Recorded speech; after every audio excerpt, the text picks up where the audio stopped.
And so I'm going to give you an example of this. Let me illustrate it personally, and then I think that gets us on track for you. Every year, I've done this for 20 years. Every year, I pick one word for that whole year. Every year, it's just one word. And somebody said, "Well, why only one word?" I said, "That's about all I can handle is one. I can't handle a sentence or a paragraph's kind of beyond me. I can just keep it down, keep it simple, one word." And so every year about this time, I began thinking, reflecting, just kind of going and taking time, meditating, and ask myself, what's going to be my one word?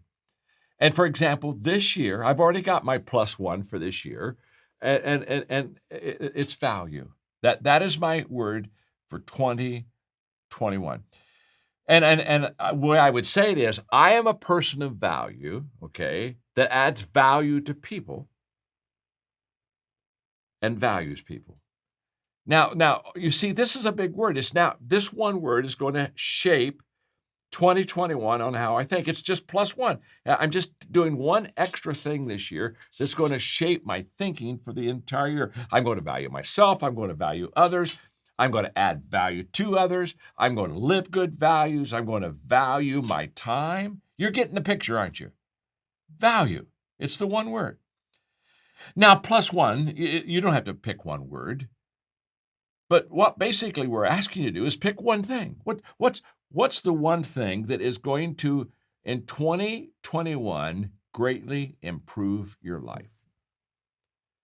And we're not asking you to pick a lot of things. We're just asking you to, what's the one thing? What's the plus one that you're going to say, okay, in 2021, this is the thing that I'm going to really focus on that's going to expand me, improve me, to make me a better person. Now,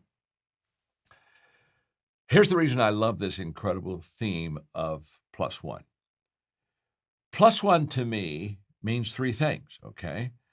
I'm back now to Aristotle. One is a great number. Well, this plus one theme, it means three things to me, and I want to give them to you because I think it's going to mean the same three things to you. Number one is, plus one is, first of all, doable. It's doable. And why is it doable? Because it's only one thing. You see, I immediately get encouraged at 2021 when I realize just one thing, not many things. You see, one thing is encouraging. Many things is exhausting. And so when you look at 21, you say, "Oh my gosh, it's a new year, and I gotta make 7 changes here, and I gotta make 3 more directions." And now after a while, I get very weary. I get very tired. I just kind of get bogged down. But when I'm asked to do one thing and just follow that one thing throughout the whole year and do it consistently, it's something that's going to improve my life, hopefully something that's going to improve the life of others. Now, all of a sudden, that's very exhilarating to me. I think, okay, I can do one thing. Christy and I were talking a little bit ago about golf. She likes to play golf. I like to play golf. We both like to play fast golf. Neither one of us are maybe great golfers, but it doesn't really matter. We're just out there to enjoy ourselves. And so we were talking about golf, and Christy, it reminds me of several years ago, I was playing golf with one of my friends that's a very, very, in fact, he's a scratch golfer. And so we were playing, and about 3 or 4 holes into the game, he said, "John," he said, "I'm watching." He said, "There's really only one thing wrong with your golf game." And as soon as he said one thing, I thought, oh my gosh, I felt so good because I thought, wow, one thing, I can fix one thing. Well, so I asked him, I said, "Well, what's the one thing?" He said, "I've watched you now for 3 or 4 holes." And he said, the one thing, he said, "Here's what I've noticed." He said, "You're too close to the ball after you hit it." Now, when he told me that one thing, I was too close to the ball after I hit it, that meant I had to make a lot of changes. So the one thing all of a sudden was no longer exhilarating. I thought, oh my gosh, this is the reason that I'm not a scratch golfer. Well, what I love about plus one is we're not trying to confuse you here. We're just saying, pick one thing that's going to improve your life this year that you can do, and you can do it every day, and you can do it consistently because consistency compounds. That's huge. That's another subject in itself. But pick the one thing. I have a friend, in fact, I mentored him, Dan Wright. I mentored him for many, many, many years. And he has I love it, he has a great expression. And often we're in conversation, and he'll say to somebody, "Pick a rabbit. Pick a rabbit." And he gets that from you, the old saying that if you chase 2 rabbits, both of them escape. Well, the reason if you chase, when you chase two rabbits, you're divided. Well, I'll go get, oh no, my gosh, I got to get this one, and this one's a little closer. And pretty soon, all that hesitation because you're trying to make too many choices, the rabbits are gone. And so Dan just looks at people. He says, hey, pick a rabbit, would you? And all he's saying to is, could you just figure out what's the one thing that you're going to do and stay with it, and so you can catch the rabbit. Every year in one of my companies, we do a what we call a Live to Lead, L2L conference. It's a big simulcast. It goes out to tens of thousands of people around the world. And we just had it a couple of months ago. And Kat Cole, who is the COO and president of Focus Brands, a terrific, oh my gosh, she's a terrific leader. She was talking about prioritizing one thing.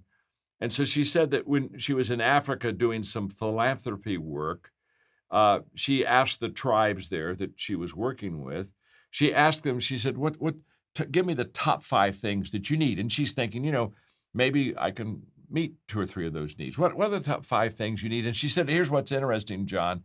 She said, when I asked them the 5 things they need, they said, well, number 1, we need clean water. Number 2, we need clean water. Number 3, we need clean water. Number 4, we need clean water. Now, number 5, we need clean water. In other words, they needed one thing. Now, she asked for 5, so they just said it 5 times, but clean water, clean water, clean water, clean water, clean water. And I'll tell you what, this lesson is all about, don't miss this. This lesson is all about what's my water? What's my water for 2021? What's the one thing that I just know that if I just would do this, it would improve my life tremendously. And by the way, until that one thing is decided on and until that one thing is done, everything begins to be a distraction to us. What I tell people all the time is if they can't find one thing, they'll be distracted by many things. And so it goes back to an incredible statement that I teach. I have a whole lesson on this, so don't have time to talk about it now, that's for sure. But I have an entire lesson entitled, What You Focus On Expands. Because it's just very, very true. And so what we're asking you to do for 2021 in plus one is to focus on one thing. And by the way, when you have picked it and you start doing your one thing, you can say an emphatic yes to it. And by the way, then all those distractions, you can say also a very emphatic, vigorous no to that. Because you now have your one thing. You see, success isn't about doing a lot of things. Success is about doing the right thing or the main thing. And so I love the plus one theme because it's doable. In other words, I look at that and say, I can do it. And by the way, you can do it. So what's it going to be? What's going to be your one thing? The second thing that I love about this theme, plus one, is that plus one is personal. It's not only doable. In other words, I can do it because it's only one thing, but it's personal because I get to choose the one thing. I'm not choosing the one thing for you. Christy, Lindy, they're not choosing the one thing for you. They're asking you to choose that one thing. You pick out that one thing. And this is powerful. Hey, remember this always. Personal is powerful. Always has been, always will be. When people are empowered to make their own choice, there comes an amazing amount of power with that because we have said it's your choice. It's your call. I have a wonderful friend, Susan Galbraith, and she was at an event that I was doing a major virtual recording with, and she had a sweatshirt on, and in the front of her sweatshirt, it just said, 2020 sucks. And I just started laughing. I said, Susan, I love this. I love this sweatshirt. You're putting right out in front of yourself what everybody else, 2020 sucks. And then she said, oh, but that's not the whole shirt. And she pulled out her over here, her arm on the sleeve. And on the sleeve, she had these words, choose joy. And I said, oh my gosh, you're right. 2020 sucks. Choose joy. You see, that worked for Susan because that's a personal choice. She said, I'm not going to be overcome by all the COVID-19 and all the stuff that's just affected all of us in very negative ways. We're not trying to sweep it under the rug. We're just saying that that you can make a choice, and the choice that you can make is choose joy. I've had a long time wonderful friendship with Dennis Waitley, and maybe you've read some of his books, but he's a tremendous motivational leader. And he said we have basically two primary choices in life. And the first choice is to accept the conditions as they are. And in other words, we can't, there are certain circumstances and conditions I can't change. I can wish them away or hope them away or think them away, but they don't go away. In fact, I call that, that's not even a problem. I call that a fact of life. A fact of life is something you can't fix. And so a lot of the stuff that's happened to us in 2020, it's just a fact of life. We're not going to fix that. So the two choices we have is, one, to accept the conditions as they are. Number two, accept the responsibility to change them and to change ourselves. In other words, what happens to me is not as important as what happens in me. And the big loss is never what happens to me. The big loss is always when I don't control what happens in me, when I lose the right perspective, and when I lose the attitude, when I begin to do that. And there's just incredible power in this personal choice. You get to choose the one thing in 2021 that you're going to do. Now, here's why this is huge.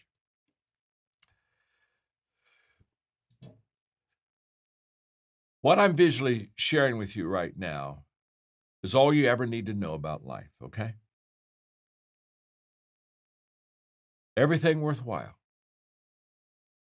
is uphill. Everything. There's nothing quick, there's nothing easy, there's nothing fast. There are no shortcuts to success. It's all uphill. It's all uphill, every part of it. And this is huge, because what I learned as a leader is we need to accept that life is difficult, life is challenging, life is tough, that there are COVIDs that come into our life, that it's uphill. And what I learned as a leader is I can't carry anyone uphill. I can lead them uphill. I can walk beside them uphill. I can encourage them uphill. I can believe in them, but I can't carry them. And when I carry people, it's because they've never made a choice. And so therefore, I'm substituting an important choice that a person has to make with the fact that I'm trying to carry them, and it just never has worked, and it never will. Everything worthwhile is uphill. So once I understand that, Scott Peck wrote a great book called The Road Less Traveled, and basically the whole thesis of that book is life is difficult, okay? In other words, understand that right on the front end. And the moment that we understand that it's uphill, now all of a sudden, when I make a personal choice, guess what? With that personal choice, I take personal responsibility. What I learned a long time ago, if the choice isn't personal with you, the responsibility will never be personal with you. Personal choice and personal responsibility are inseparably linked together, no question about that. So every day, I wrote a book several years ago called Today Matters. And basically, the thesis of that book is very simple. Every day, I'm either preparing or repairing. That's a fact. I'm either doing what I should do today that sets up success for tomorrow, or I'm not doing what I should do today, which means tomorrow I have to go back and fix yesterday. And I'm either preparing or repairing. And when we say you can make a choice, one thing, a personal choice, what's huge is we're basically saying you can prepare. Wow. You can prepare. One of my mentors in life that was so impacting to me was John Wooden, the great legendary coach of UCLA. And John Wooden would say to me, there is a choice you have to make in everything you do. So keep in mind that the choice you make, in the end, that choice makes you. And so we're giving you an opportunity to make a powerful personal choice. What's the one thing in 2021 that you're going to do to improve your life? Okay. Well, there's a third reason I love this theme, plus one. First of all, it's doable. One thing. It's personal. Nobody's making the choice for you. You make it yourself. Number three, it's helpful. Oh my gosh, it's so helpful because the one thing that we're wanting you to choose is to improve your life. That the whole question, what is the one thing that you could do in 2021 that will improve your life? And I would want to extend it, to be honest with you, and improve the life of others, because whenever you're a leader, you're always thinking beyond yourself of others. Now the question was not, what is the one thing that you can say? What is the one thing that you can wish? What is the one thing that you can intend? What is the one thing that you can hope? What is the one thing you can think? What's the one thing that you can believe? No, no, no, no, no, no, no. What's the one thing you can do? You see, action separates the players from the pretenders. Always has, always will. When I was a kid, my father just passed away on 4th of July. He was 98, and he was just an incredible influence, mentor in my life. So when I'm a kid, he would ask me this little riddle. He said, "John, 5 frogs are on a log, and 4 decide to jump off. How many frogs are left?" I'd say 1. He said, "No, 5." I said, "What do you mean 5?" He said, 4 frogs decide to jump off. He said, "That's correct, but just because you decide to jump off doesn't mean you jumped." And then he would talk to me about the importance of action versus good intention. By the way, I think good intention, probably that phrase, good intentions, is the most overrated word in the English language, because good intentions does nothing. Hey, good intentions has never made a great marriage. Good intentions has never sold a house. Good intentions are just good intentions, and they're as worthless as can be unless they move to good actions. It's the difference between what I call a trying attitude and doing attitude. You know, when people say I'm never impressed with people say, "Well, you know what? I'm going to try that." I don't want you to try it. You know what try it means is, I'm going to try it. If it doesn't fit good or doesn't work the first time, or if I don't get it right, I'll quit. Trying has quit. You see, I don't like a trying attitude. I like a doing attitude. And here's the difference, by the way. If you have a trying attitude, you're always asking the question, can I? Wow, can I do this? And the very fact that I ask myself, can I, gives me an excuse for why I can't. You see, a doing attitude never asks, can I? The doing attitude always asks, how can I? In other words, I'm going to do it. Now I'm just figuring out how I'm going. I'm not sure how I'm going to do it, but I'm doing it. I'm just going to do it. In fact, may do it wrong, but I'm going to do it. You see, I have a whole teaching. It's 45 minutes, so I can't do it now, but it's called Action Attraction. And the whole thesis of this teaching is the fact that nothing is attracted to us until we take action on it. That nothing is attracted to us as long as we have good intentions, or we kind of hope someday we'll do this, or we think that maybe we'll get around that. You see, when you start doing, here's what action attraction is all about. When you start taking action, your mind will think things that you need to know to accomplish the task. And your eyes will see things that you need to see to accomplish the task. And your heart will begin to believe things that you need to believe that will help you accomplish the task. And your attitude will begin to help you think things that will help you to accomplish the task. But nothing happens until you take action. In fact, when you think of, people saying, well, our company's gaining traction, or I'm gaining traction, right in that traction word is action. There is no traction without action. When I love people who say, well, I'm doing some goal setting. Goal setting doesn't impress me at all. I say, why don't you do some goal doing? The last thing I need you to do is set. How many goals are you going to set that you're never going to go after? And by the way, the word goal, the first 2 letters are G-O. I think we ought to just call it go setting, go doing, not goal. Goal, it's kind of like someday I'm going to get around to that. Okay, got 2 more minutes. Let me just kind of wrap this up, because there is kind of a final thought that I want to give you, because this +1 theme is so good. So I asked myself when I was doing this lesson, I just did it about 4 days ago. I asked myself when I was doing this lesson, okay, what would keep any of you, any of us, from not having a +1 year in 2021? What would keep me from picking, choosing, and doing the one thing that would improve my life? I mean, what would do? And the only thing I could think of is a fear of failure. The only thing that I can think of that would keep you or me from having a +1 year in 2021 is for us to look at it and say, well, what happens if I can't do that, or if I don't do that, or if I don't accomplish that? And so let me help you with the fear of failure. Again, this is an hour teaching. It's another lesson completely.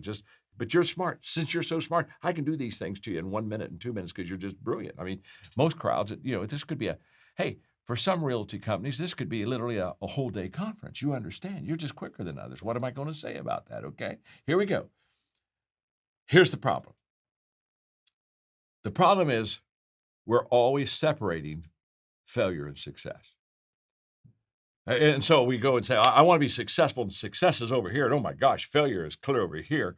And boy, I want to succeed. Oh yeah, I want to, but boy, I don't want to fail. Don't want to fail. And so we separate. Can I tell you something? Terrible, terrible idea. You should never, ever, ever separate failure and success. They belong together. They do their best work together. I have never met anyone, including Linda and Christy, that told me their success story without it being filled with losses, misses, mess ups, and failures. And I've never talked to anybody that had a great company that said, you know what, we finally got to a place where we don't have any more problems, issues, difficulties, failures, adversity. It's just, we just finally rose above all that. Now all is good. Let me tell you something. Anybody's talking to you like that, they don't have a company. They're on drugs. You got to understand, you can't separate failure success. So as you pick your one thing, whatever it is, as you pick it, I want you to know right now, there'll be days that you do your one thing really well, and there are going to be some days when you don't do your one thing very well at all. In fact, some days you'll do one thing and it wasn't a +1. It kind of seemed like a -1 to you. And I just want you to know it's okay. It's okay. My name's John. I'm your friend. Listen to me. It's okay. It's okay. No one ever climbs each step without slipping, falling, and failing. But it's okay. You see, the value of failure is what we learn from it. And the value of learning is how we improve in it. I'm going to go 2 minutes longer than I'm supposed to go because I just got to share this with you because it just popped in my head and I just don't want you to miss it. I have a coaching company. It's only 10 years old, but it's the largest coaching company in the world. 37,000 coaches now in 170 countries. We got it down. We understand coaching and we certify coaches. Here's the point. That's not the point. Here's the point. People ask me how we built such a successful coaching company so quickly. It's very simple. We have what we call a cycle of success. A cycle of success. I don't have time to teach it, but I'm going to give it to you because this is worth the whole lesson. Trust me, you just start working this cycle of success and you're going to be in major, major good woods. At the top of the cycle is test. We're always testing. We're always trying things we've never tried before. COVID-19 was beautiful for this reason, wasn't it? It forced us out of our comfort zone. In fact, everything that you want and don't have, everything that you need and don't have is because it's out of your comfort zone. If it was in your comfort zone, you'd already have it. And one of the beautiful things about COVID-19, it makes us go out of our comfort zone. Here, what am I doing? I'm doing a virtual conference with you right now. Perhaps I would be live if we didn't have COVID-19. What would the issue is very simple. We've had to adjust. So, okay, test, fail. Because if you do a lot of testing, you'll have a lot of failing because you've never done things before like this. And so you're in virgin territory, so you'll have some misses. So we test, we fail, we learn. Oh my. The value of failure is what did you learn from it? 4, we improve. And finally, number 5, after we improve, we re-enter. And that cycle never stops. It's a cycle. The moment we re-enter, we test some more, we fail some more, we learn, we improve, we re-enter. But what's beautiful about that cycle is every time you go through it, you just go a little higher because you learn from what you've already done. And you just literally build your life, you build your business on it. Okay, that's it. One thing. You can do it. Trust me, I know that. What I want to talk about today is, what do we put before us during this time? And what do we put behind us? You see, whatever we put before us, we focus on. What we ever put behind us, we don't focus on. It's not important. It's not a huge priority. And to be honest with you, what we put behind us will shrink, and what we put before us will expand and get clear.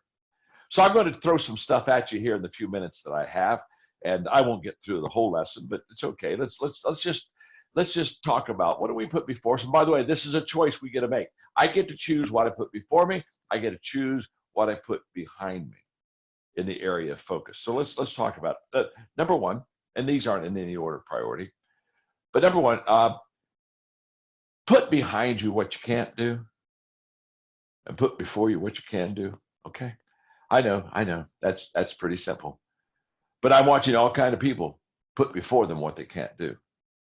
They're putting before them anxiety and worry and fear. They're putting stuff in front of them that they absolutely, the questions they're asking. There's a whole bunch of stuff we can't control. And if you can't control it, if you can't do it right now, just put it behind you. It's okay. Put it behind you. Let's talk about what we can do, what we can control. What are the things that I can do right now to make it? For example, what I can't do, my list is simple. I travel all the time. Guess what I can't do? I can't travel. I speak to crowds in proximity, publicly all the time. Hey, I can't speak. Hey, I'm a leader, so what I do, I talk about the future a lot. I'm not talking about the future a lot right now. I'm kind of like everybody else. I'm not certain about some things. Now, I'm very clear, but I'm not certain about some things. There are just some things right now I can't do. I told Mark, who does a fabulous job overseeing all the John Maxwell Enterprise. This isn't the great sell time for the resources that we have. That people, they're not focused. Now, there's a lot of things I can't do. Okay, I got that. That's all behind me. But what can I do? Well, I can do this today. I can get out of my comfort zone and do technology, which I'm not good at all. But I must confess, even though I'm coming from my home, my friend Andrew, who's on my team, came over here to make sure that this thing really works, because he knows how bad I really am. But what I can do is I can come to you every Monday at noon through technology and hopefully give you some stuff that'll really help you. But what I can do is I can write. In fact, I'm in my last week of writing what is my most important book. It's going to be called Change Your World, and it's all about transformation. How do you transform your community? How do you transform the people right around you? And I'm in my last week. I can't sleep, to be honest with you. Yesterday I got up at 3:30 because my mind was so full of ideas that I had to get up because I had to start writing, because I was afraid I was going to lose them. And again, this morning I was back up early, and I can start to smell. I can start to see the light at the end of the tunnel. I can start to smell some victory here. But that I can do that right now. I can add value to you. I can do my very best to do that. I can certainly take care of myself. I can take care of my family. Right now I can do some catch up. I don't know about you, but I had a stack of my office here of probably 18, 20 books that I've just stacked up that I just hadn't gotten to. And so I'm slowly kind of working through that. Okay, these are some things I can do. And there are a lot more. I don't need to go into that. Here's what I want you to understand. There are two expansion quotes. If you really want life and the good stuff to get in front of you and get clearer and bigger, there are two expansion quotes I want to give you. I already gave you one. What you focus on expands. The second one, though, is about courage. And I love this one as much as the other one. And this statement is that life shrinks or expands in proportion to your courage. Now, what's beautiful is, if we can get these two statements side by side, and they really are basically the same statements, what that's really saying to us, I love this, is the fact that if we'll put before us the important things, and if we'll have courage to do them, all of a sudden, our world in front of us is just going to expand, get clearer, get better. And the world that is behind us will become less. You see, focus and courage are two incredible mobilizers, okay? They just are. It's like if you were like when I was a kid, the story that I love, my favorite story as a kid, what my mother would read me was The Little Train Who Thought He Could. It's about the little engine, or guess the little engine who looked up and saw the big hill, wasn't sure he could, but he said, I think I can, I think I can, I think I can. Focus, focus, focus, focus, kept going. He's got courage to try the hill. He's focused on the hill. He gets to the top. I thought I could, and off he goes. I love that story. In fact, I used to kind of act it out. In fact, I remember going to my class one time and acting the whole story out. But the point of it is if you have courage to focus on the important things in front of you right now, what can you and I do right now that expands? Number two, and this is kind of for maybe the business world, but I just say to you right now, okay, I got to contextualize this, but put behind you the sale, and put before you adding value to people. Now, obviously, we got to sell.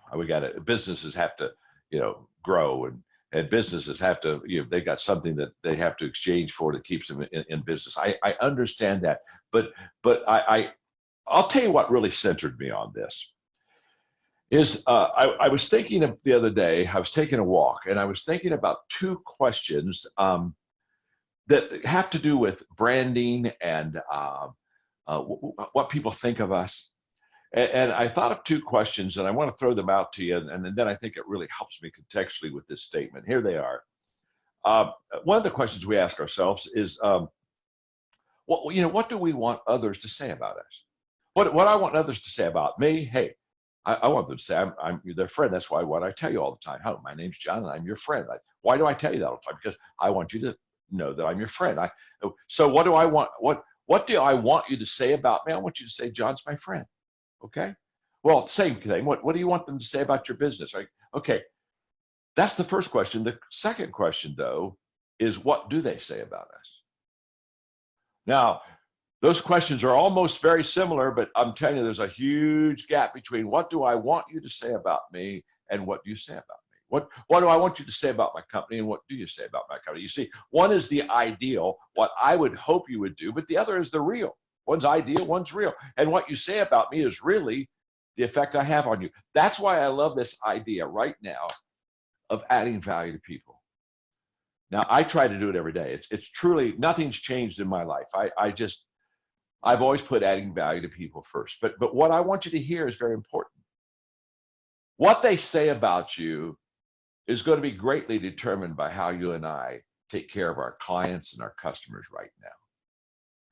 And I can tell you that if you're just put the people first and add value to them and serve them and let them know and let them know that you just really care about them for people, I can tell you can close that gap between what you want them to say and what they do say about you. It's Zig Ziglar telling me when I was a kid, if you'll just add value to people, and if you'll put them first, they're going to take care of you too. And I bought into that then. I buy in it today. I buy into it today more than any other time. You see, as leaders, I think I got this from Kevin Myers. But as leaders, we want to constantly let our people know that we want more for them than we want from them. We want them to know that. So this is the time. This is the time to really do that. I was talking to another business. I was doing one of our legacy people. I was helping them with their company a little bit, and they're in real estate, and they were sharing with me that that right now they're offering a lot of free just training classes to real estate people, and they decided to open up to anybody. I mean, if you're in our company, okay, this is free training, but if you're not in the company, it's okay too. And we want to share with them. And I asked them how it was going. And as they were talking to me, they said, John, what's very interesting is people that are not in our company at all, they're coming back to us and they're saying, you want to help us more than the people in our company want to help us. You're thinking about us more than the people that in the company that we belong to. And I thought to myself, what a beautiful way to position yourself, to where they look at somebody that's not even the real estate company that they belong to, and they're saying, well, they're helping me more than my own company's helping me right now. There's just something about right now putting people right in front of you. For example, this is so simple, but every day, I've done this throughout the entire month of April, every day, there are 5 different people. Every day I pick 5 different people to touch base with, and just, what can I do for you? How can I help you? Is there anything I can add value to you in your life? And every day I go through a different group of 5, and it's not a long list. It doesn't take me that long. I text them many times in the beginning, or give them maybe a quick call, but it's just, I'm just wanting them to know, hey, you're in front of me. I'm focused on you. Number 3, put behind you your reactions and put before you your reflections. Crisis causes people to react like crazy. Okay. Wow. And I'm just saying to us right now, the easiest thing for anybody to do is react. But that brings you and me to no good leadership position at all. We need to reflect so we can respond. What we need is good responses based upon thinking and reflection and meditation and prayer. What we need is responses based on reflection, not reaction based on emotion. And I can still remember in the 2008 financial crisis, that was what kind of stimulated me to write the book. Sometimes you win, sometimes you learn. And I'm just saying to you right now, don't count your losses right now. Count your lessons. Just focus on the lessons, because I'm here to tell you, if we pull away every day and reflect and observe and look around us and say, what am I learning from this? How is this changing me? And is it changing me for the better? Am I swimming upstream right now? Because if you're changing for the better, that's exactly what you're having to do. The other day, Mark Cole and I were having a conversation, and he gave this to me, and I thought it was so good. He said, John, we were talking about the business, the John Maxwell Enterprise. He said, John, business will always follow values. So what he was basically saying, you know what, John, if your values are just good and strong, basically all your business practices, they just get in line with your values and they go down the values lane. But he said, but values will not always follow your business.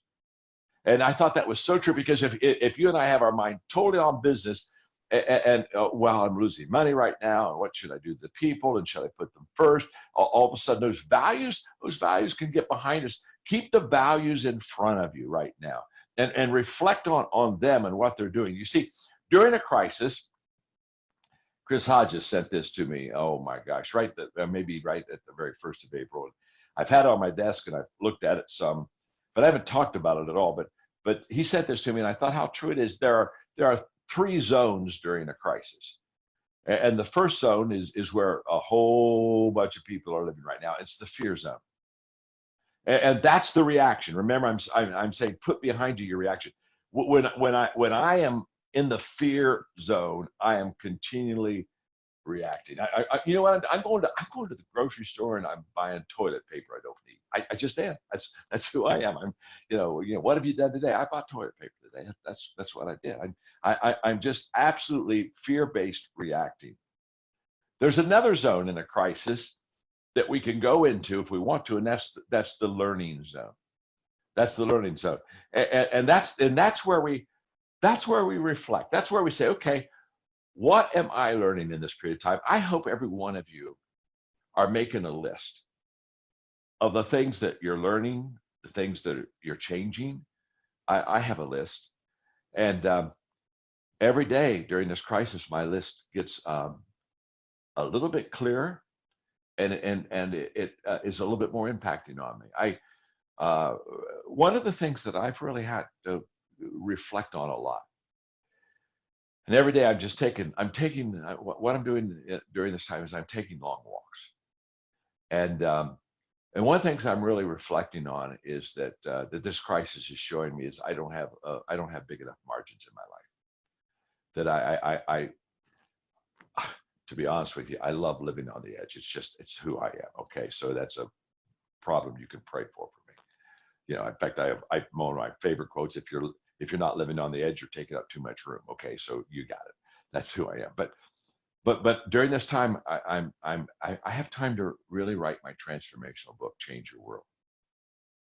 And I'm able to go to a whole different level writing this book than I ever have any other time. I am going through this book now for the 6th time. And every time I just take it up another notch, another notch. Charlie and I talked for an hour today, and we're spending another week. And guess what? I'm getting ready to go through it for the 7th time.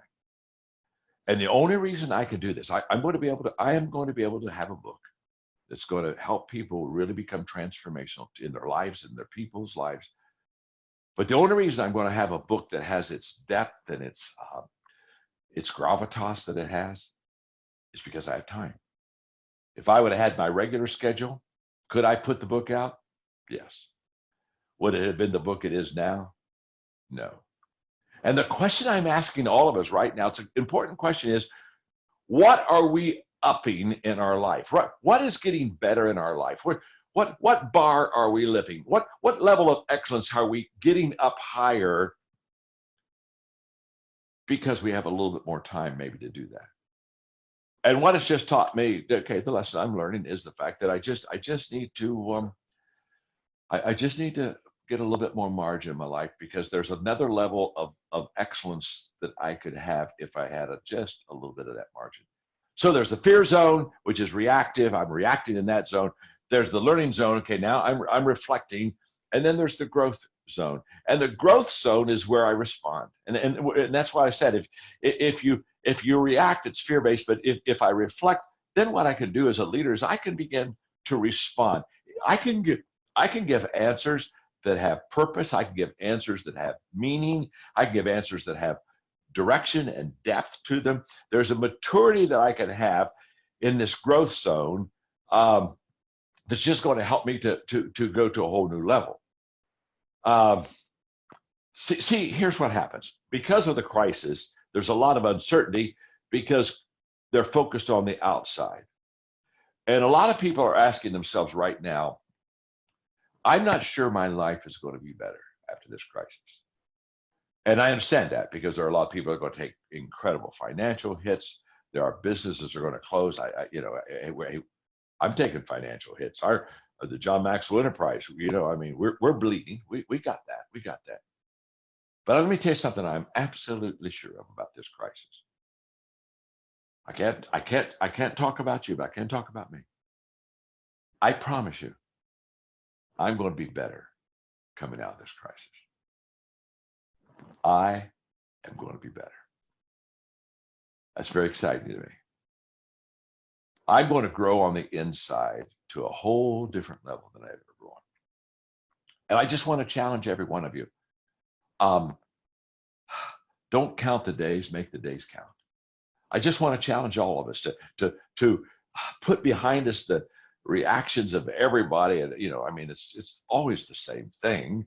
What's great about watching the news now is you can skip a week, turn it on, and it's the same as it was last week. And nothing's changing. Or else we can put before us that I'm going to reflect, and I'm going to get in the growth zone. I'm going to get in the learning zone during this crisis. Okay, number 4.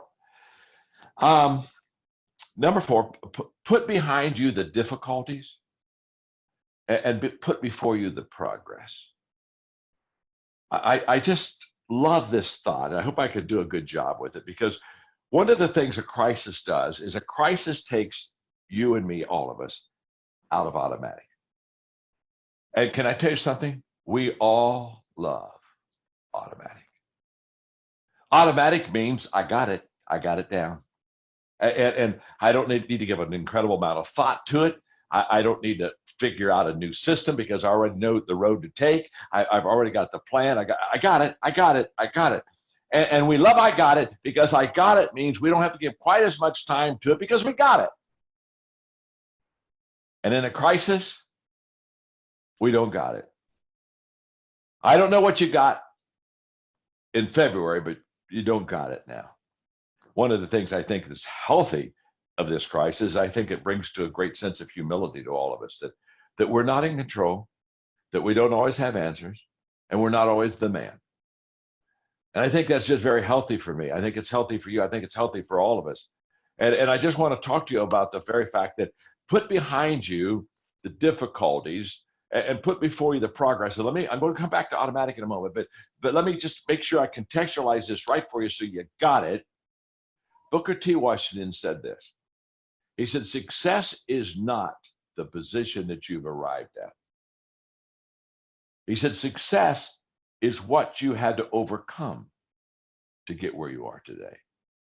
So Booker T. Washington had this all down. He says, when you look at a person and where they have arrived, don't look at that and say they're a success. Look at what they had to overcome to get there. And what happens is the crisis has taken us out of automatic. Now, when we're in automatic, what happens to us? Well, when you're in automatic, when I'm in automatic, we're filled with assumptions. We literally live every day with assumptions. It's always been this way, and it always has worked this way, and so it's going to be this way. And so we just kind of go down this automatic assumption trail. Assumptions aren't good. Assumptions don't cause me to ask good questions. Assumptions don't cause me to think. Assumptions don't cause me to reflect. We all take assumptions for granted.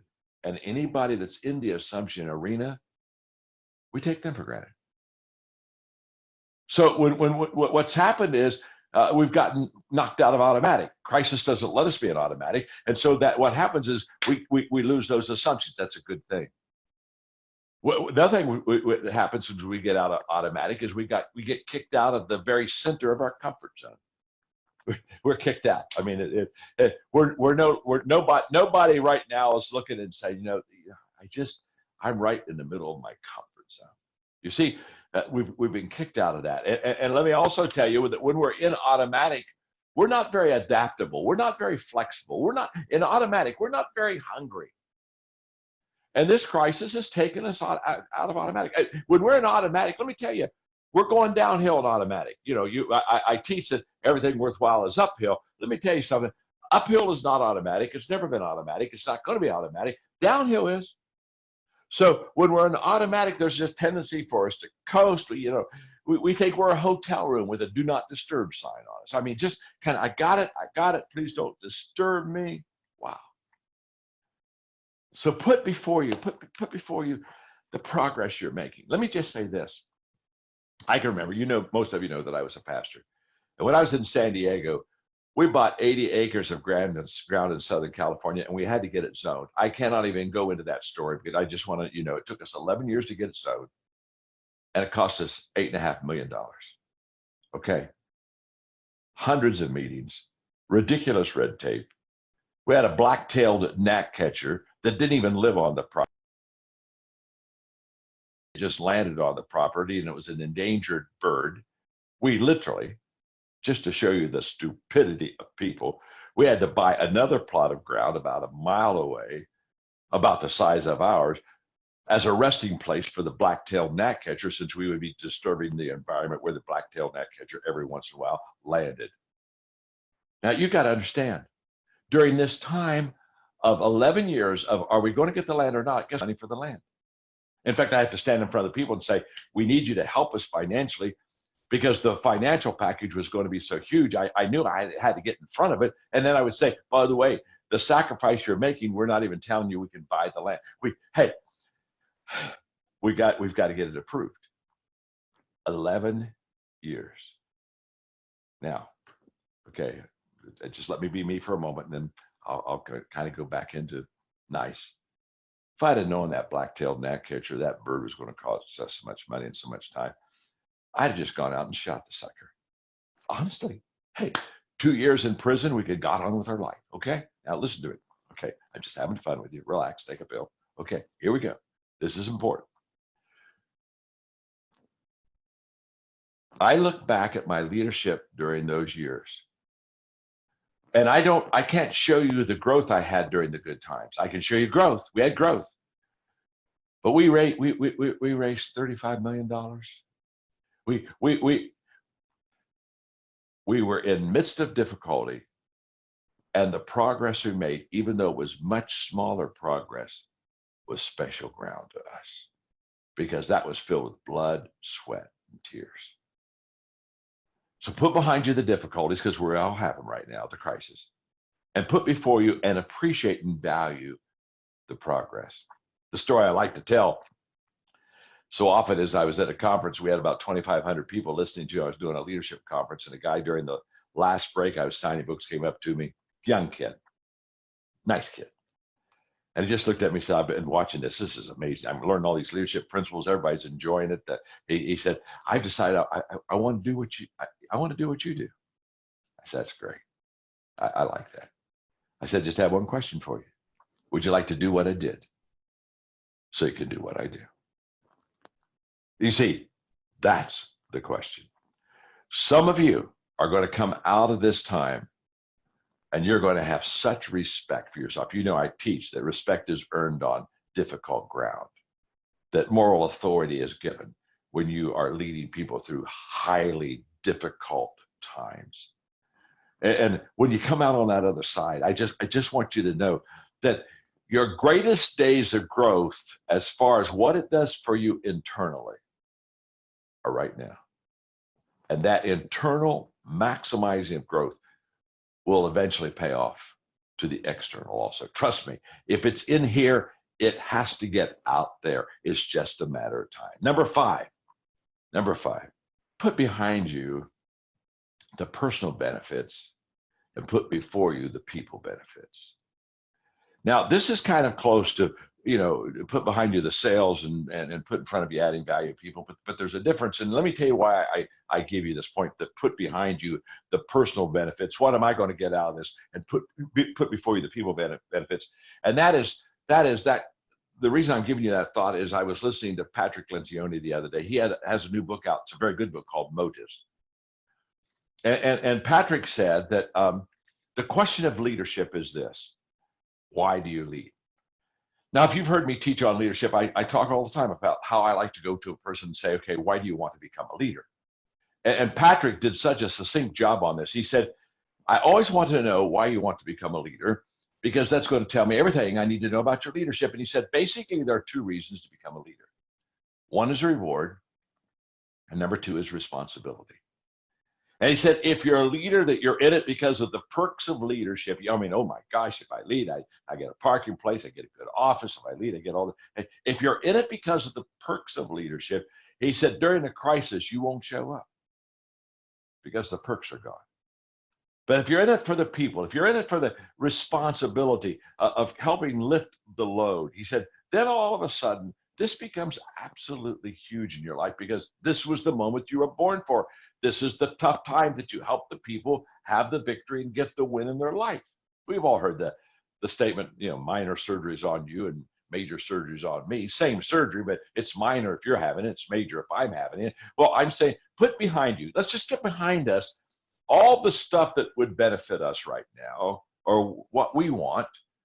And let's put rewards behind us, and let's put responsibility in front of us, because you see, leaders see more than others see, and they see before others see.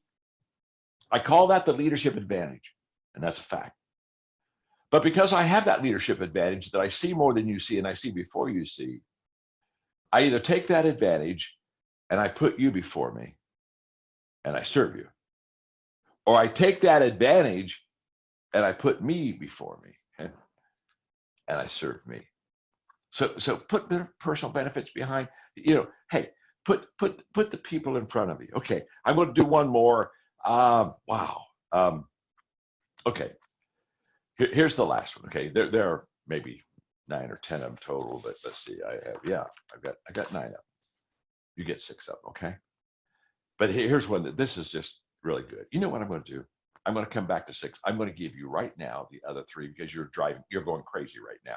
You're saying, wait a minute, I'm getting 6 out of 9, and I know what melancholics do like that. So I'm going to give you the other 3. I just can't talk about it. But so you got your outline when you give it to your people. I'm coming back to number 6. Number 7 was put behind you your feelings and put before you your values. You and I have to be value driven right now. Number 8, put behind you the future and put before you today. Now that this is, I wish I needed a little context there, but I'm just telling you the best clarity you have right now is today. There's a lot of uncertainty out there, and let's lead today. Today matters. And then the last point was put behind you complaining and put before you gratitude. Yeah, just put before you gratitude. Very simply right there, gang, is you just can't moan and lead at the same time. So who wants to follow a moaner? I mean, who wants to get up and say, hey, John's going to moan again today. Wow, won't this be a joy? I'm going to get inspired as he moans. Nobody knows the trouble I've seen. Nobody knows okay, here we go. So let me go back to the last point, and this is it. And that is, I want you to put behind you who you were, and put before you who you can be. I touched this a little bit earlier, but I'm coming back to it now. When I said, at the end of this crisis, am I going to be better? That's the question. At the end of this crisis, are you going to be better? And when I do learning lunches, I've done learning lunches for 40 years. Once a month, take somebody out to lunch, buy them lunch, bigger, better, faster, smarter than me. I ask them questions. When I do learning lunches, I have 7 questions. And one of the questions I ask is, what is the most important lesson you've ever learned in your life? That really just helps me to know what they've gone through and how they've overcome it. Now, I've asked that question hundreds of times. And let me tell you something. I get different answers, but every answer I have gotten over 40 years comes out of the same setting. And this is what I don't want you to miss. If I were having a lunch, if I were having a lunch with you right now, it's just you and me, the two of us. And I ask you, what's the most important lesson you ever learned out of life? Here's what I know. When you gave me the lesson you learned would be out of a dark, difficult time in your life. 100%. I've never had anybody say, the most important lesson I ever learned in life was when I was on top of the mountain and everything was going wonderful and I was just being highly successful. No. They'll say, let me tell you something, John. And they'll take me to a valley. They'll take me to a dark time. They'll take me to a crisis. Because that's what awakens us. That's what gets our attention. Hey, that's what gets us out of automatic. We don't want to be in automatic. It gets us out of automatic, and all of a sudden we realize we aren't in control and we don't have those answers. And there's a sense of humility that comes in our life. And that's where we learn the greatest lessons of our life. By the way, wisdom isn't from somebody that just has a lot of knowledge and reads a lot of books. Wisdom always comes out of very dark, crucible times in a person's life. That's where wisdom is birthed. So what am I saying to you today? It's very simple. Many of us are going to look back and say, it was during the coronavirus that some things really began to change in my life, some values, some priorities. I kind of had a little bit of time to kind of readjust and adjust and make those changes. And that's what I want for you. So what you focus on expands. I love this visually. Put the things you need to look at before you. Put the things that are just going to weight you down and not get you where you want to go. Put them behind you. And God bless you. At the very beginning, he talked about the best motivation is self-motivation. And for me, if you take the Strengths Finder test, as I've grown as a leader, my top 5 have changed over the years, but number 1 has always been positivity. And so all from the time I was a young person, people would say, Tracy, you're so motivating, you're so positive. And so as a young person, a budding leader, I don't know who needs to hear this today, but I know somebody does. I felt like that was my calling. That meant that what people were saying to me was that my role was to motivate people and to bring that positivity to people, which was true to some degree. But what I found myself doing a lot of the time was exactly what that quote said. And that was, I was motivating promoted people. I was motivating the wrong people. Yeah. And the quote from Tom Golisano was that you can demotivate people, but you know what also? You can demotivate yourself. That's right. When you are trying to motivate the wrong people, it is exhausting. So if you think of this as your little check mark, if you're wondering if you've been motivating the wrong people, if you find yourself exhausted, demotivated, a little down and discouraged, if you feel like you're ready to throw in the towel because maybe you aren't a motivated or positive person and you're starting to feel negative even, then odds are you have probably been trying to motivate the wrong people. And so I'm just curious, Mark, did you ever need a thinking shift, or were you always a leader who motivated yourself, motivated the right people, or were you somebody who also, like me, brought your positivity? Because you're a very positive and motivated person. Just to be around you, I know people just walk away from you smiling and a little spring in their step. Were you always that way, or were you somebody who, like me, found yourself a little exhausted and demotivated from motivating the wrong people? Yeah, so I wish I could say, yeah, I once had that problem, but the real truth is I still have that problem. And I'll tell you what I mean with that. You know, as John was teaching that, and even Tracy, as you were just talking about kind of your epiphany back in earlier in life, I thought about the question that John gets asked all the time. Hey, how do I motivate my people, right? Any leader out there want to lift their hand and say, yeah, that's me. I want to know, how do I motivate my people? Yeah, Tracy's got both hands up. I've got both hands up. I want to motivate somebody, please. And John says, here's the best way to motivate people. And everybody kind of grabs their pen and their paper. And if you're watching on YouTube today, I mean, I've got my paper ready. I'm ready to hear what John has to say. And he says, the best way to motivate people is hire motivated people. Yeah. And now it's so fun to kind of laugh and go, yeah, that's right. Well, what happens when we are the people? When the people that needs motivating is us, is you, I, the leader in the equation. And I think, Tracy, that's what you're asking me is, how do we lead ourselves? John says leaders motivate themselves, followers wait for others to motivate them.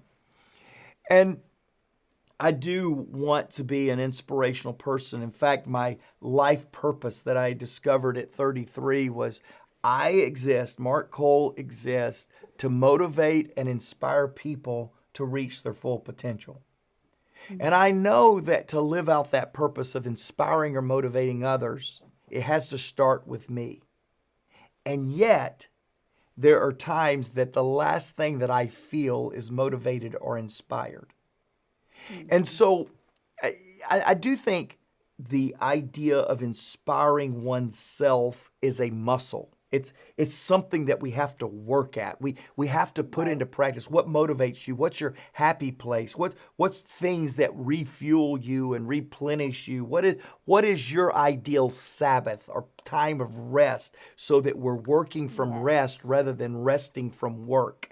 And I mean, I believe that's really important, but I also think, Tracy, that for us as leaders, we do have to realize that if we rely on external circumstances or external relationships or external factors to motivate ourselves, we are in for a very difficult road in the area of leadership. There has to be within us, much like what Tracy had, an epiphany that says, I am going to be my chief motivator. I can't rely on others. I can't rely on circumstances. I've got to find ways to inspire myself so that I will inspire others. And I think that's what John's saying here, Tracy. I think that's what your epiphany was. There has to be in each of us a realization, an accepting of responsibility that if we are going to be motivated, if we're going to inspire others, it is going to be up to us to motivate ourselves. And I think that's a big distinction between leaders and followers, as John noted in the lesson today. I agree. And I don't want, if you didn't get this and write it down, I wrote it down as Mark said it, because I haven't heard you say this before, and it's powerful to me. We should be working from rest rather than resting from work. And I think so many of us limp into the weekend, whatever day that is. Maybe it's a Saturday, Sunday, or maybe it's a Monday, Tuesday, or whatever your work schedule is. But so many of us limp into the weekend rather than, and then try to gear back up again for the Monday of our work week, rather than every day waking up refreshed because we are rested. We are staying in a place of rest so that we are working from that rest. And that is, if you don't know what that is, if you don't know what that feeling is, then you're probably resting from work. Yeah. And it's a huge difference. So thank you for saying that, Mark. And I think that really does bring a motivation. And you and I were talking a little bit before this. one of the things that John says that is a distinguishing mark from him from other leaders, and that is that he talks about being a motivational teacher, not a motivational speaker. Right. Can you kind of differentiate that for people who maybe haven't heard him say that before? Yeah, so just come to a John Maxwell event and you will leave inspired. In fact, we did a study in 2021 on why people make a decision to become a customer, a client, a partner of the John Maxwell organization. We were in the middle of our rebranding and we wanted to know the why. Why did people come? And so whether you talk to prospects, whether you talk to one-time customers, or whether you talk to multiple customers, over 80% of them said, we came for inspiration and skill development. We wanted a few tools that would make us better, and we wanted some inspiration. John is a motivational, inspirational, incredible teacher. But John says, hey, I don't want to be a motivational speaker, because a motivational speaker, you feel good, but 30 minutes later, you can't remember why. But a motivational teacher, you absolutely can feel good, but you know why, the skill set, the application piece. Right. But something that most people would not know about John in the area of creativity or in the area of leadership even. When we have things that we need to make decisions on, and I've brought him into those decisions, he doesn't come in like he does from stage. He goes, we got this. Come on, guys. Everybody good. I'm more lean toward that, to try to passionately inspire people through challenges. John settles down, almost becomes melancholy in his demeanor as he works through it and allows that grind or that challenge to be felt in the room, and doesn't try to get people hyped over it. Again, I have to be careful with that, but not John. And so it's an interesting observation of John that when he's on stage, when he's got the teacher's lesson in hand, that he really challenges and inspires people through motivation. But yet when he gets into a leadership context, he very much settles his emotions down and begins to methodically work through that particular challenge. I, every day, try to learn from him. Every trip, just a weekend ago from the time we recorded this podcast, I was asking John, help me to distill below the emotion to the reality of the situation so that we can practically work through it. And I think we as leaders need to understand when we need to motivate and inspire people, and when we need to be accessible and steeped in reality of a difficult situation. I think John's given us a lesson on that with these 4 Ps. Yeah, he sure does. I love how you said that. He brings his energy low, and getting below the emotion, that he does not rely on the hype of energy.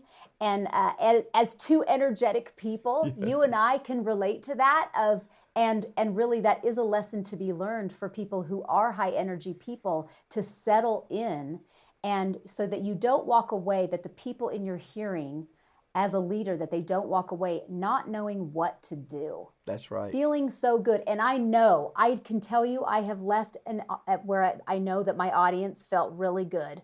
And I know that they felt good. And I know that they felt probably that they liked me, but they didn't know what to do. Right. And I know that I've done that before. And so it's just another learning lesson. And so getting into those 4 Ps, I feel like these really, the 4 Ps that inspire effort. And I feel like he really, in perspective and perceptive, I feel like he really, was there anything that you wanted to touch on those, and persistence? I feel like he really did a good job teaching on those.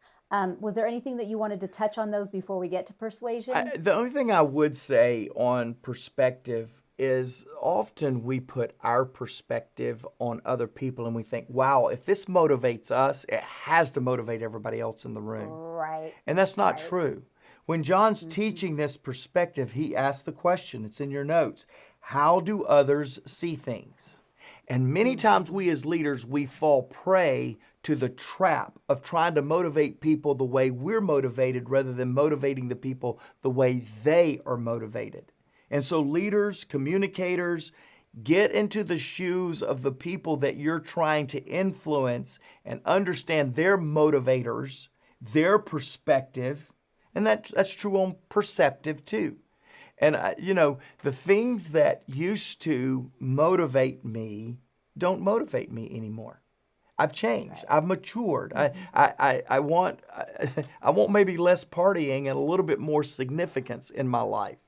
And a leader needs to understand the phases or the seasons of the people he or she is leading to be able to motivate. And that's what John's talking about with perceptives. But again, it goes back to the perceptive of the individual you're trying to lead or influence, not your perceptive. I've often thought, man, a new car has motivated me at different times in sales contests and different things. And somebody else goes, I could care less about that. As a leader, we need to understand the things that really grab their attention and use those in our inspiration. And I think that works both professionally and personally. I mean, I'm talking to parents right now that when you're trying to motivate your kids and different kids, what motivates one kid is going to be totally different. So these can apply, these 4 Ps, inspiring effort. It's not just about teams in the marketplace. We're talking about in families too, because we are raising up leaders in our homes. Yeah. And so if we're going to inspire effort in our kids, it's about asking the questions and inspiring the thirst in the horse of our children that we really want to make sure that we do that as well. Okay, so let's jump to number 4, because I would like to park it a little bit there. And I know that you and I talked a little ahead of time that's really one. We hated for it to it was like a cliff. He walked us up to the cliff and we were like, oh, we wanted a little bit more. Hey, and so he walked us up to the cliff and said, take it away, Mark and Tracy. You guys go for that's it. Right. And so that's what we're going to do. Right. Tracy, it's funny you just mentioned that, make the kids thirsty. In the lesson, you heard John say that you can lead a horse to water, but you can't make him drink. And so then he says, a lot of people think you've got to inspire them to drink. And John says, no, you got to inspire them to be thirsty, because when you're thirsty, you'll drink. And so I think that really links to the foundation I want to lay with persuasion. And one of the things that you and I, podcast viewers, podcast listeners, one of the things you and I can always go back to in our life is working for a disingenuous leader that really was motivating us for their interest. And if you were watching, you caught the air quotes. For those of you that were listening, I did air quotes around motivating right there. They're motivating us, but really they're manipulating us, right? I mean, it's this idea. Great leaders have to really walk a thin line between motivation and manipulation. And that's why when John began to teach this persuasion through sweetness, I think the sweetest thing to anyone's ear is what? You've heard it said before, their name. When somebody remembers their name. Well, I think in the art of motivation, the sweetest thing that a leader can do to motivate people is to persuade me to do what I want to do. That's sweet. That's as sweet as a name. That's sweet when a leader begins to know me enough and pull out of me the things that I am passionate about that I need to be pursuing. And I really want us as leaders to know the art between manipulation and motivation, or persuasion and trying to prescribe to somebody your opinion of what they want or what they should have. If we can learn how to inspire them to thirst. That's what I want you to write in your notes. Jared, sitting in the studio today, gave me that concept. He said, Mark, I really think what John's talking about, when you lead people to a horse to water, you're really trying to figure out how to inspire others to thirst after their best self, after their best version. And when people get hungry enough, it goes back to a quote I give all the time: when the student is ready, the teacher appears. And I'm sitting here today going, how do I, in the art of motivation, how do I inspire people to a thirst, persuade them to a thirst that will allow them to lean in and let me help them. And it comes back to this one statement. Do the work of knowing your people. Do the work. How can I better understand what causes my people to be thirsty? I love giving personal illustrations, and my personal illustration here is Miley, my Australian Shepherd. She is the perfect dog. Miley, when we travel, and my wife Stephanie and Macy traveled with me this past weekend, and we went out, and Miley just doesn't like to eat while we're gone, and she really doesn't like to eat when we get back. Doesn't drink a whole lot. She loses weight. It's visible. We can see it, and she won't eat her food. She just misses her mother. She does not miss me, because that would be a constant state of affairs. But she misses Stephanie. She misses Macy. And so we got back yesterday, and she still wasn't eating. So now she's about 3 days, not drinking, not eating. So we took her on a run through the park. I mean, we ran, she chased squirrels. We cleaned the park out with all those terrible squirrels. When we came back, guess what Miley did? She went to get something to drink, and after about 15 minutes of cooling down, she cleaned her entire bowl. You know why? We made Miley thirsty. We knew what it would take. Chasing squirrels is the ticket for Miley. Well, find out what squirrels your team needs to chase. And when you can find that, then you can begin to persuade them to be thirsty for their best self. Tracy, I think that's the art here. I agree. And he said, just as it's about relationship. And we can't miss that. It's what you're showing there is the relationship that he has with Stephanie and with Macy. And I would even say a little bit you. But I feel like what your dog was feeling like, what people, I mean, we're drawn to relationship. And John will say, if you don't love people, you'll manipulate them. That's right. And as a leader, that's a great gut check. But for those of us who also have had leaders, what is the questions that John says that we're all asking when we're working with a leader? Can I trust you? Do you care for me?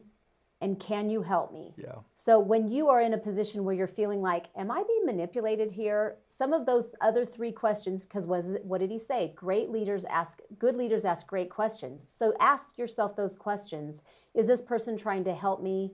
Can I trust this person? Because those are those kind of gut checks that you need to ask if you are feeling like you might be manipulated, or if you're the leader, if you're feeling like, am I being tempted to manipulate them? And he said, partnerships, which is relationships, the best partnerships, there is going to be a win-win.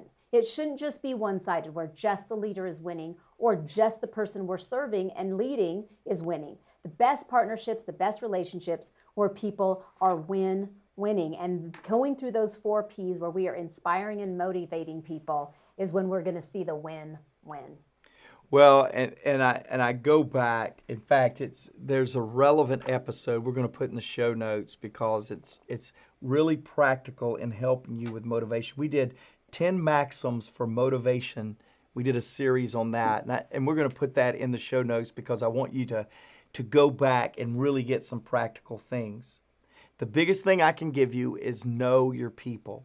Know who it is that you're attempting to persuade, to give perspective, perceptive, persistence to, and begin motivating them. But one of the first things he said was when he dove into environment. I feel like there is so much meat there. And one of the first things he said was that leaders do what leaders experience together. And one of the things that I remember John always saying is that you can't transfer the emotion, the lessons, everything that you have and you experience when you go somewhere and you try to bring it back to your team. And anybody who has ever gone anywhere and they've experienced something so powerful, you try to come back and you tell it to someone and it's like, you just can't transfer it. And so can you talk a little bit about the value of those experiences and that environment, and how do you bring your team with you to experience that so you don't have to come back and try to explain it to them? I love this part of this lesson, Tracy, because, and I love what you just said. When you've been given a lot is required. Mm-hmm. John's often talked about the leadership bubble.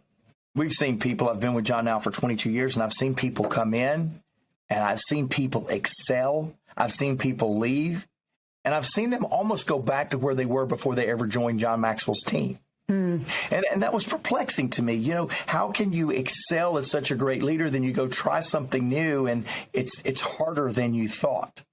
And I don't take great joy or pride in that people are very successful here and then not as successful other places, because I've seen the exact opposite too. People be very successful in John's organization, leave for one reason or another, and then go be very successful.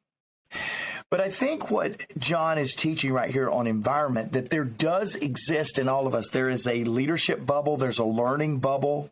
There is a relationship bubble. We can get into environments that actually make us look bigger, better, and more effective than perhaps we would be in another environment. But what I love about you said too there is it's so true, because I think back to the last 18 months, no matter what your KPIs are, we're talking revenue numbers, different COGS, all that. Whatever your KPIs are, you should have these goals, whether they're lofty goals, whether they're small goals. And what I was thinking about when you're talking about that, and I want you to unpack this a little bit for us, is I was thinking about the last 18 months when we all had to throw our business plans out the window. That's right. And what you came to us and said is, hey, we value growth, and growth is something that we're going to focus on. I'm going to throw out the comparatives, and I want to see a small growth in something in your business month over month. That's what I want to hear about. And I thought that was so important, because it re-engaged our team and go, we'll never get there to that goal point, right? And we got frustrated. You brought us out of that frustration and said, no. Every single month, I want growth of some kind. It may not be what we're used to. It may be a different KPI, but I want you talking about growth. Talk a little bit about the importance of that, when you got to be flexible, but then also dialing it back down and making sure that we are really focused on the small things, which will then take care of the larger things in our budgets, our KPIs, whatever they might be. Yeah, so Chris, you and I have been a part of John's organization for longer than what you and I really want to admit. Certainly before my 15-year-old daughter was born, before your daughter was born. Was Rylan born when you first started? He was not. He was not. So before kids. Yes, before okay? kids. You and I started, and there's something, again, that I promise you is consistent to us.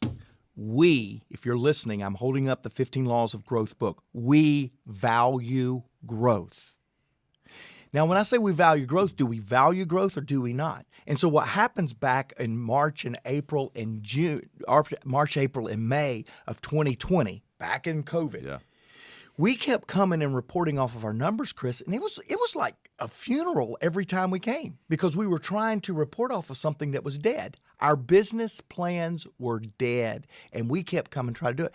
And I went home that second meeting, and I went, I can't do this again. I can't do it. I will lead through difficult times. I'll lead through it, but I can't be a part of an organization that is post-mortem in everything that we're talking about. I can't do it.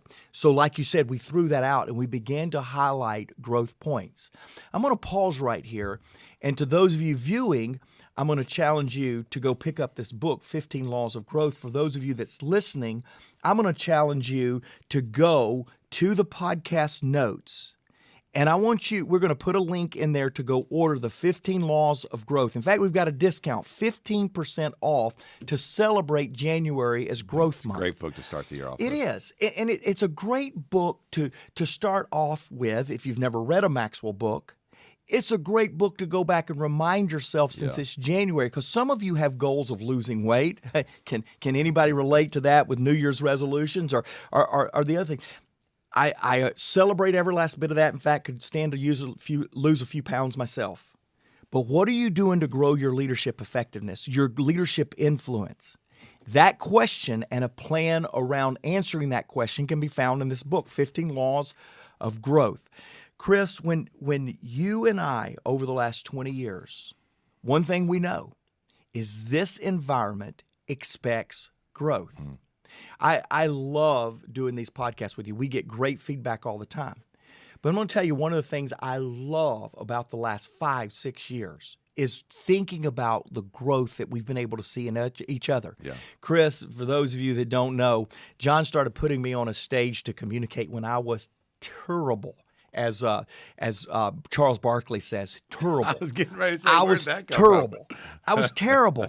And Chris, every once in a while, I'll communicate to the team or I'll do something else, and you'll come by and say, "Man, that was a really good communication." What you're really saying is you were really bad before. No, that's not really what you're saying. I'm seeing growth in you, You're Mark. seeing growth in you. You really are highlighting growth. I do the same thing with you. Yeah. Man, you think about the load you're carrying for our organization right now. You're much more than corporate solutions group leader. You're carrying some of these integrated, merging, acquisition things that we're doing. Why? Because of growth. We didn't set out a goal that said Chris is going to own this many merging and acquisition things that we're doing. We set out saying, Chris, can you grow? Can you find your leadership voice? Can you step up? Are you available? Let's go. And I'm watching that happen. I appreciate that.